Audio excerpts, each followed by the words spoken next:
We understand why there is some hesitation sometimes. Because when your desire is new and fresh, it calls you in a different way, doesn't it? But if you've wanted something for a while, and it seems to be slow in coming, we understand why that desire would not feel so good to you. A desire that is believed or expected feels so life-giving, while a desire that feels like it is not coming, or like it has not come, or like maybe it may never come, those desires are not as pleasant. And the trouble with that distinction is that you can't have some desires that are answerable and some that aren't. In other words, you can't say some desires are appropriate and therefore will be granted, and other desires are inappropriate and therefore will not be granted. In other words, you can't have it both ways. When you ask, it is either given or it isn't. When you ask, the answer comes forth or it doesn't. But what we want you to understand is that everything that you ask for is always answered. When you ask, it is always given, every single time, no exceptions. So, if you have desires that feel as if they are unanswered, it is not because they're not being answered. It is because there is something happening in your vibration that isn't letting them in. And that feeling of freshness or exhilaration that is present with some desires, and that feeling of discouragement or disappointment or worry or even fear that is present with other desires, those emotions that you feel are the telling distinction that you want to be focused about. In other words, every desire is answered, but if it feels fresh and exhilarating to you, you're letting it be answered sooner. If it feels like discouragement, or if it feels like fear, or if it feels like frustration even, then there is something going on in your thinking process that is hindering your reception of what you're asking for. We like to help you to feel the power that you hold in the receiving or the not receiving of your own wishes or desires. Sometimes at first, when our physical friends begin to focus upon the idea of creating their own reality, sometimes you balk at the idea, especially at first, because you're not sure that you are worthy of choosing.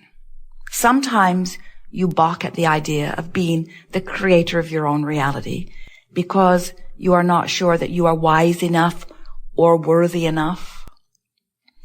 And we want, as we're moving forward here today, for you to get that one handled in your own vibration. We want you to leave this gathering no longer questioning the appropriateness of you creating your own reality. Instead, we want you to leave here knowing that not only do you create your own reality, or can you create your own reality, but no one else does. Nobody else is choosing for you. You are choosing. We want you to go with the flow. You've heard the expression, go with the flow. And we want you to realize that in the ultimate sense, what going with the flow means is going with the flow of the ideas that this time-space reality has helped to give birth to within you. In other words, if this environment has inspired the idea within you, it is our promise to you that this environment can fulfill that desire completely. You could not want it if you could not have it or be it or do it. It's not possible. The idea that you have dreamed it means that it can be yours. In fact, we would like to say to you, it means that it must be yours. But you've got to get in sync with your own desire, which means you got to go with the flow of your desire, not against the flow of your desire. How do you know when you're in the flow of a desire? It feels wonderful. It feels like passion. It feels like enthusiasm. It feels like the next logical step. It feels like well-being. How do you know when you're not going with the flow? It feels like frustration. It feels like irritation. It feels like aggravation. It feels like fear. It feels like anger. It feels like suffocation. In other words, when you're not going with the flow of what? the flow of well-being. How do we know it's the flow of well-being? It's the only flow there is. There is only a stream of well-being. You can let it in or not. If someone presses a pillow to your face and you feel deprived or suffocated from the oxygen, do you say somebody has shut the valve off for the whole world?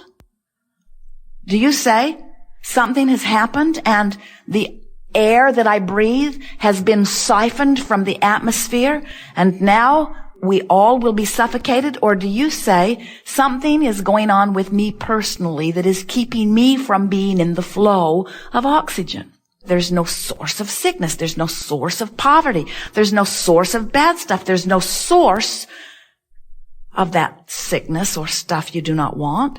But there is you, without meaning to, achieving vibrational alignment with how things are instead of with how things are desired. In other words, if you look into some poverty-ridden region or into some shadow in your body that you call illness or into your checking account that seems to be without funds, and you pronounce, this is my current view of reality, what you're actually saying is, this is, of all the myriad of opportunity to focus that is provided for me here, this is what I'm choosing to give my undivided attention to, and therefore this is what I am choosing as my vibrational basis for now. And you can tell by the way you feel whether this choice is going with the flow of well-being or whether, for now, you've got a pillow over your face. So, we want, in the hours that are before us, to help you to realize that you are the creator of your own experience, which means you are the author of your vibration, which means you can control with much less awareness than you have perhaps formerly thought what your vibrational output is on every subject, which means you can control the manifestational input on every subject. In other words, you can control who you rendezvous with in traffic, who you rendezvous with in restaurants, who you rendezvous with in telephone calls. You can control the functioning of your body, the longevity of your body, the flexibility of your body, the clarity of your body. You can control the financial influx into your experience. You can control the people who will come to assist you. In other words, you, only you, are the creator of your own reality. And so we would like to help you to acknowledge, at least as a first step here today, that you want to be the creator of your own reality. Because until you acknowledge, yes, I want to do it, then everything that we will say here today will be sort of irrelevant to you. If you don't want to be the creator of your own reality, then we can't really help you here, but we encourage you to stay anyway because you are the creator of your own reality. So whether you know it or not, whether you want it to be that way or not, that is the way that it is. And it is ever so helpful to start relaxing and trusting yourself a little more and saying things such as, well, I am the creator of my own reality, and while I'm not very good yet at being the creator of my own reality, I like the idea at least that I'm the creator of my own reality, and I'm going to start paying attention to the way I feel so that I can start being more the deliberate creator of my own reality. We would like you to begin saying, it is important to me to be aware of how I feel because the way I feel is my indicator of what I'm doing vibrationally. Do you understand that? That your vibration is indicated to you through emotion. Everything around all of us, whether you are physically focused as you are or whether you are non-physically focused as we are, and really there's very little difference between the two, you are full of those like us. In other words, you cannot separate yourself from the non-physical energy and consciousness and awareness and joyousness and intelligence and willingness and helpfulness. That is us. In other words, you can't get rid of us. You can't shake us off. You can't feel bad enough that we ever go away. You can feel bad enough that you don't acknowledge that we're there. You can feel bad enough that you don't hear what we have to say. You can feel bad enough that you don't have the benefit of our presence, but you can never shake loose of your connection to source energy. It can't be done. You are flesh, blood, and bone beings, but you are more vibration than anything else. And the vibration of your being is your point of attraction. It is the signal that is always being answered. So as you make a statement and really mean it, I'm going to do my best to feel as good as I can from where I am right now. That statement is fabulous. That statement is good enough, because what you're saying is, I'm going to reach for the best feeling thought I can find. And if you reach from depression and you find a thought of anger, have you ever done that? Have you ever been so depressed or in such despair that anger actually felt like a relief to you? It always would, because the vibrational properties of anger are much more allowing of connection than the vibrational properties of despair. You know why that is? Because all of these emotions, no matter what you call them, all the way from despair to passion or joy, they are all about your sense of freedom and well-being. In other words, up here in the joy range, you feel self-empowered. There is empowerment there. Down there in the despair range, you feel powerless. Don't you find that interesting, that your emotional guidance system is based upon who you really are? That you are these powerful, clear-minded, free beings. You are so free that you can choose bondage.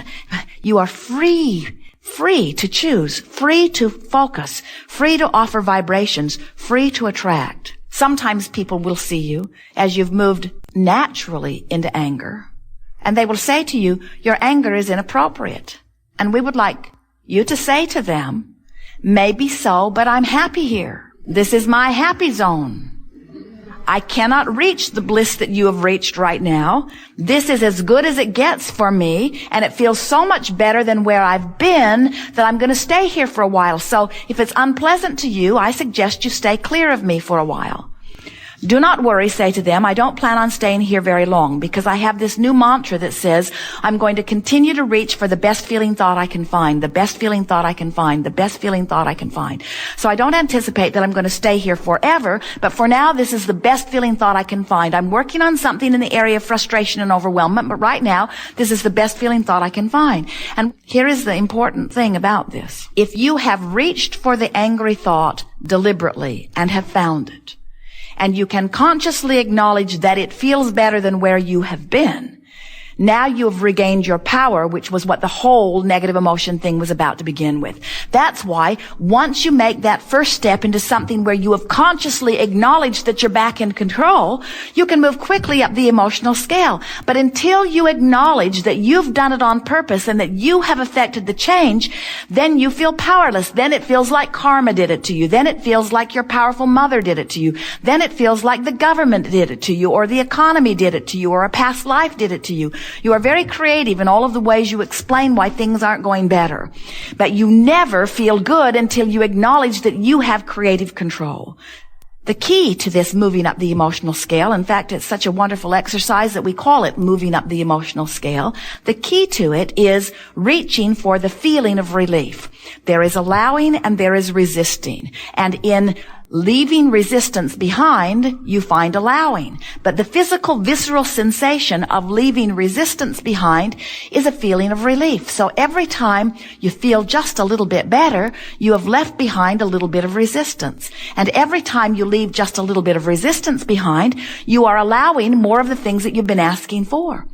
So all of those things that have been held in vibrational escrow for you, we're not kidding you. Every time you've been in a situation where contrast has caused you to offer a preference, even if you didn't know you were offering the preference, you didn't speak about it, or you didn't write it down, you didn't say, I have a goal.